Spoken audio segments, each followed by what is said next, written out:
It's time to stop being a triggered.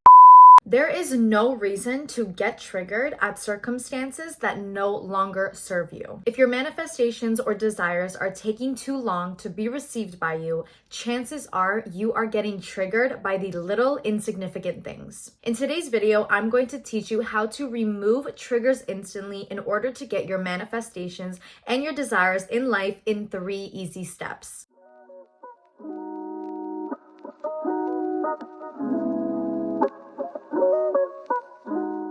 Hey, it's your girl Jess, and welcome to my channel where we discuss all things self-development and romanticizing life. In today's video, I am going to teach you 3 easy steps to remove triggers in order to manifest your desires much faster and live the best life possible. Within these 3 easy steps, I'm going to teach you how to change your reactions, change your beliefs, and change your actions, which will inevitably change your circumstances and allow you to receive your manifestations much quicker. Step number 1 of removing triggers in order to receive your manifestations is going to go along the lines of changing your reactions.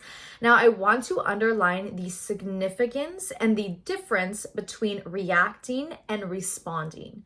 When we react to circumstances, we set them in stone. We accept them as our reality and we make them our truth because we are giving them our attention. Energy flows where your attention goes. So if a circumstance happens that we created and we give it more energy and more power, we think about it, it will start to manifest even more. That's taking your thoughts and manifesting them into the 3D reality. So the more that we focus on something, the more it will grow.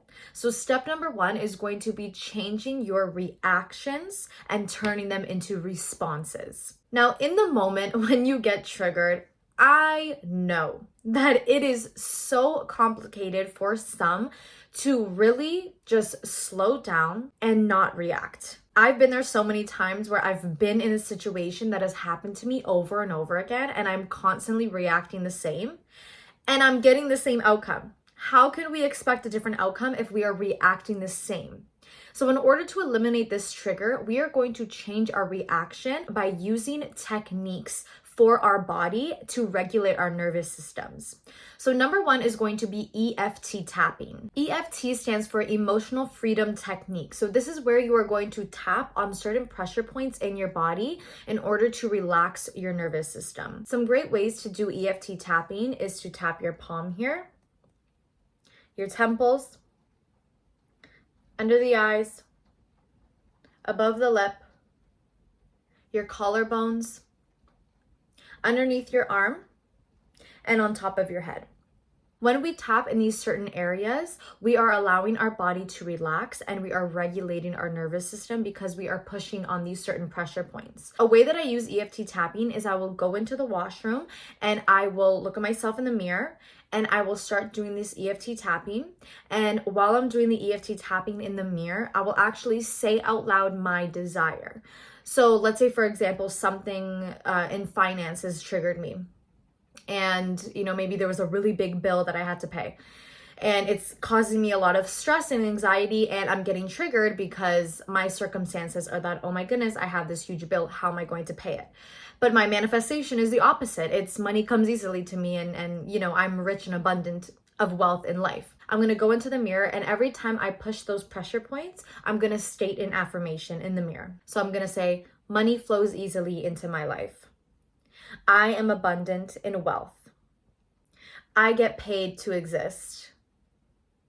Money flows easily and effortlessly to me. And by doing this, not only are we relaxing our nervous system, but we're reaffirming our affirmations in the mirror. Now, of course, this is great to do when you're alone. If you're in public, you can excuse yourself and go into a quiet place in order to actually do this EFT tapping if you don't feel comfortable doing it in front of people. And this is a great thing to do on the spot when you're feeling triggered. It's really, really going to calm you down. The second thing to do is box breathing. So this is when you inhale for 4 breaths, hold for 4, exhale for 4, hold for 4. This is going to actually put more oxygen into your lungs and regulate your heartbeat, regulate your nervous system, and it's going to calm you down as well. The third way to calm yourself down is ice facials. Now you can either get a bowl of really cold water with ice in it or just get an ice cube and put it on your face. You can even take a really cold shower if you want to affect your body as well. This is going to really just wake your body up and shock your nerves. And this is really just going to allow yourself to get back into a space out of your head and into your body. The reason this first step is so important and why we're going to start with changing your reactions is because if your nervous system is not regulated and you allow your mind to take over and you are constantly overthinking, you cannot think straight and you will just accept what is. The whole reason of manifesting is taking your thoughts and your desires and taking aligned action in order to actually bring them into the physical 3D. It's the same way as going after your goals. You're taking aligned action. You're taking what is calling to you and saying, I feel like I should go there. I feel like I should, take that opportunity. You cannot receive these messages or think straight if you are overthinking and you're triggered. And you definitely cannot see any other positive outcome if you are constantly stuck with the same triggers and reacting the same, which inevitably brings the same triggers and same circumstances back to you. The second step into changing your triggers and getting your manifestations faster is to change your beliefs. I always preach about journaling, and I think journal prompts are so amazing to utilize when we are working through triggers. This allows you to really understand why this certain circumstance is happening, why it's triggering you. Has this happened to me before? What did I do before that is different or the same as I am acting right now?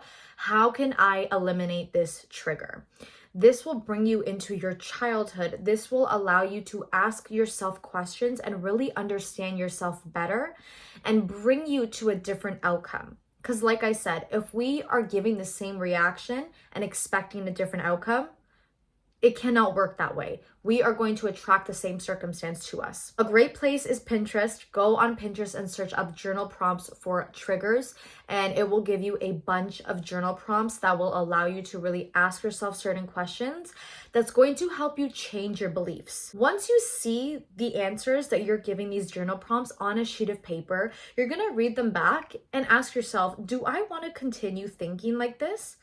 Are these the beliefs of the highest version of myself? Chances are no. If we're giving into a trigger and we're not getting the circumstance or the outcome that we desire, we are not acting out as our best, highest versions of ourselves. So chances are you're going to say, no, I don't want to hold this belief anymore. Okay, how can I take this trigger and change my beliefs? So now we got changing your reactions and changing your beliefs. This is how we're taking step-by-step action to stepping into the highest version of ourselves in order to manifest better because we are clearing our mind and tapping into our bodies. Here are some journal prompts that can really help you when you are triggered and when you have some time to go and reflect on the situation. Where in my body do I feel the trigger? So do I feel it in my chest? Do I feel it in my stomach? Do I feel it in my head? Where do I feel this trigger? This is really going to help you because the next time you're feeling this anxiety that's stored in your body, you're going to know why it's happening and how to actually heal it. Because you're going to be like, last time I felt a pain in my chest, this was happening. Okay, I'm feeling triggered about this. Now you're going to ask yourself, what did I do last time to calm myself down? How did I feel last time this trigger was happening? And what did I do to calm myself and help my trigger? You're going to ask yourself, what story am I constantly telling myself that I believe this trigger to be true? Do I believe this trigger is true? Do I want this trigger and this circumstance to be my truth? If I take full responsibility of this circumstance and my triggers, how can I start acting differently in order to receive a different outcome? Do I want this trigger anymore? That's a huge question to ask yourself. Once you are finally so sick and tired of this circumstance and being triggered by the same thing over and over again, and you ask yourself, do I want to be triggered by this anymore? It's really going to put into perspective Okay, no, I don't.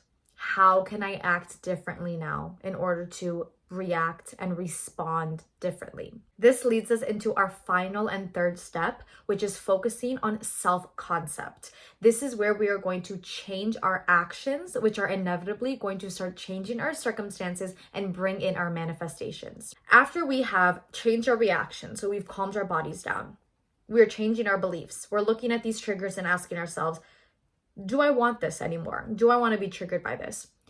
We are going to now act out of the highest and best version of ourselves. And this is where we're going to focus on self-concept. I have a video that I just made about self-concept in order to get your manifestation. So check that out. It's going to help you immensely if you are just trying to understand how to change your self-concept and why it's so important to have a good concept in order to manifest. It's like the foundation to manifest and to bring in your goals. Now we are going to ask ourselves, would the highest version of myself react to the way that I just did, or react the same way that I have in the past? Chances are no. Chances are the best version of yourself, the highest version of yourself, the person who has these big goals, they're not going to react to small things. Big goals do not get affected by small things because small things are irrelevant. You are so tunnel vision in your goals and the things that you desire that you simply do not have time to let other things, small things, trigger you and get in your way. Because when you have a desire, you have a manifestation, there is nothing that's going to stop you from getting it because it's already yours. You wouldn't desire it if it wasn't already yours. So putting that into your perspective, you are now going to start showing up and acting as that version of yourself that doesn't get triggered by these small things. And inevitably, it's going to start changing your circumstances because you're no longer setting in stone the old story. You are killing off those old stories and limiting beliefs because you are not acting as the same person who faces those circumstances. You're vibrating up here now as this more foundational self-concept self who literally cannot be affected by these things because you're vibrating at a frequency up here and these lower vibrations are down here. They cannot match you, right? Like attracts like. So if your self-concept is up here, you're acting out as the highest and best version of yourself, you simply will not attract these same circumstances because you are done being triggered by them and responding differently. That's where the bottom line of reacting versus responding comes into play, because you're no longer reacting right away and reacting out of those old insecurities and limiting beliefs. You're taking a breath. You've done your breath work. You've done your EFT tapping. You've answered the questions as to why you believe this and realize you don't want to believe it anymore. And now you're taking the reaction of responding out of the best version of yourself. And you are realizing that these triggers and outcomes and circumstances cannot touch you because you are up here. That is the key to removing triggers, vibrating at a level up here where you are now in complete sequence with your manifestation and you can now allow it to come to you. When we are triggered, we are literally stopping ourselves from receiving our manifestations, receiving our desires, receiving our goals. Being triggered stops you from getting and receiving to what you want and where you want to go. I hope you start using these 3 steps to stop your triggers immediately after watching this video. It is not hard or as intimidating as it seems. Once you start, you will be addicted to killing off of your triggers and vibrating out of the highest and best version of yourself, and you will watch your highest and most biggest manifestations unfold right in front of you. If you haven't subscribed, you are definitely missing out. I'll see you in the next one.